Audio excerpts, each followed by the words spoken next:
छत्रपती संभाजीनगरचा निकाल महायुतीच्या बाजूने लागेल असं म्हटलेलं आहे संदीपान भुमरे यांनी। 1 ते 1.5 लाखांच्या फरकाने माझा विजय होईल असं संदीपान भुमरे यांचं म्हणणं आहे। त्यांचा हा विश्वास आहे।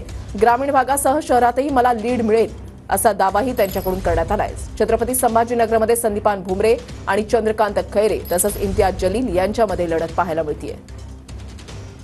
मध्ये महाविकास आघाडीला साधारण 25 जागा मिळतील असं दाखवतंय आणि महायुतीला 23 जागा मिळतील असं दाखवतंय।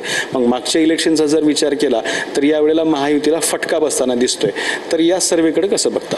नाही, मला काय म्हणायचं आता हे सर्वे पण महायुतीला सगळ्यात जास्त जागा मिळतील। आता महायुती काही बाकीचे वेगवेगळे सर्वे आले त्याच्यात दाखवलेले आहे महायुती पुढे आहे म्हणून, काही ठिकाणी दाखवलं महाविकास आघाडी आहे। पण आता खरा निकाल हा उद्याच लागणार आहे। काही तासावर येऊन थांबलेले आहे, म्हणजे काही तासावरच आपल्याला कळणार आहे।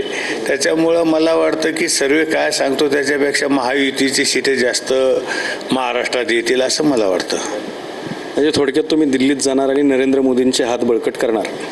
मी मतदाराच्या आशीर्वादानं, बाळासाहेबांच्या आशीर्वादानं, सगळ्या नेत्यांच्या आशीर्वादानं मी निश्चित उद्या आपल्या या संभाजीनगर महायुतीचा झेंडा फडकल आणि नरेंद्र मोदी साहेबाला पंतप्रधान करण्यासाठी एक आपल्या छत्रपती संभाजीनगरचं एक हक्काचं मतदान हे आपलं असेल। कॅमेरामन अमित आडीसोबत दत्ता कानवटे, TV9 मराठी, छत्रपती संभाजीनगर।